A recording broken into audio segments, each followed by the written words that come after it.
The most popular 50-inch wide UTV would have to be the Polaris RZR. In particular, the Polaris RZR 800. It's had incredible sales and been undisputed up until now.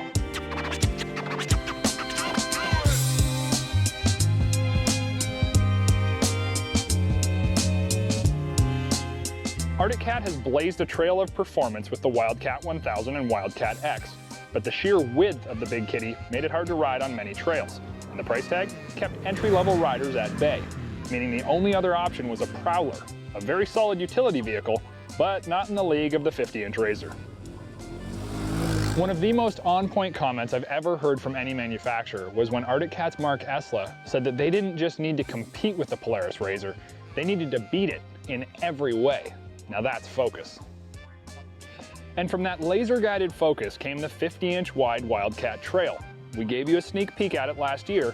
We now have the full test ride to let you sink your teeth into. And after spending multiple days out riding in Moab, Utah and Gateway, Colorado on the Wildcat Trail, I can tell you, this vehicle is precisely what Arctic Cat said it would be. Right up front, what do you notice about the Wildcat Trail? Besides its aggressive stance and good-looking styling, it has half doors. Those are installed at the factory, and no, you don't pay extra for them, not even on the base model.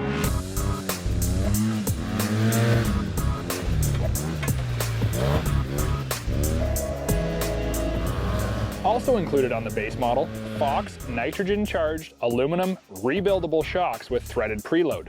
This is, in my opinion, one of the biggest differentiating factors between the Trail and the competition. These shocks are premium, but this is a base model. Instead of super low quality steel body shocks with the limited snail cam adjusters, Arctic Cat stepped up and equipped a premium shock. And yes, they ride incredibly well. In fact, I found the high-speed, choppy compliance to be so much better than the competition. The only thing I could compare it to is the bigger 60-inch sport rigs. Having a hugely adjustable threaded spring on all four corners is a big help to settling out the rough chop and also allows you to have a solid stance when blazing the corners.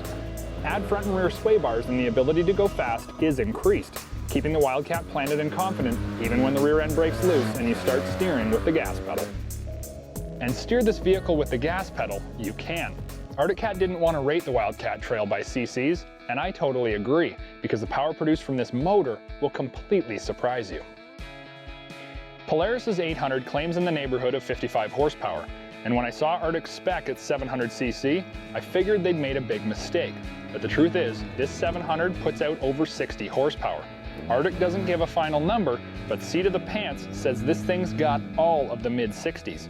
Plus, it's a hair lighter and uses a Team Industries rapid response clutch to solidly transfer all that power to the dirt. From the driver's seat, you get the same feeling as the 1000 Wildcat, where you sit down inside of the vehicle instead of perched up on top. And the interior features, they lead the pack too. Shifting the Wildcat's transmission delivers such a buttery smooth feel, you'd question that it actually hooked up. This is the best shifting side-by-side in the industry. Showing you what gear you're in is a very clean digital display and has a huge list of info, from fuel level to RPM, engine temperature, intake temp, and a whole lot more. The steering wheel is adjustable, and more than that, it's a sporty, smaller wheel that has a nice rubber texture and gripped hand bolsters for easier locating 3 and 9 o'clock. And while you may question the lack of power steering even on the XT model, the truth is you do not need it, even with the smaller ratio tight steering wheel. If I have one gripe in the UTV world, it's abusively heavy steering. And when that tends to be the case, a lot of manufacturers will add power steering. In this case, power steering will do very little. The Trail is by far the lightest steering side-by-side I've ever driven, and in no way needs assist. It's confident at high speeds, feels centered and secure, and somehow is incredibly light at low speeds. I don't know what Arctic Cat did, but it's right, it's light, and it works. The Trail that I tested today does have a few accessories like the roof, the light bar, the windshield, and the bumpers, but the truth is the factory options included are very impressive for this class. The ground clearance is not leading in this class and is 0.9 inches less than the Polaris. However, the Arctic Cat does come factory equipped with a 2-inch hitch receiver, which is so much easier to swap out from your truck than the typical 1.25-inch hitch mount. For me, I'd take the 2-inch receiver, even with the clearance penalty. It's pretty obvious that Arctic Cat had the Polaris RZR in mind when they built this vehicle. And why wouldn't they? Polaris has had a free market and done so well with the RZR platform. But Arctic needed to bring a vehicle to market that hit 99% of its better than you targeting. And that is precisely what they did. Now, if only they could offer it for the same price as the RZR. Oh wait, that's right, it's cheaper.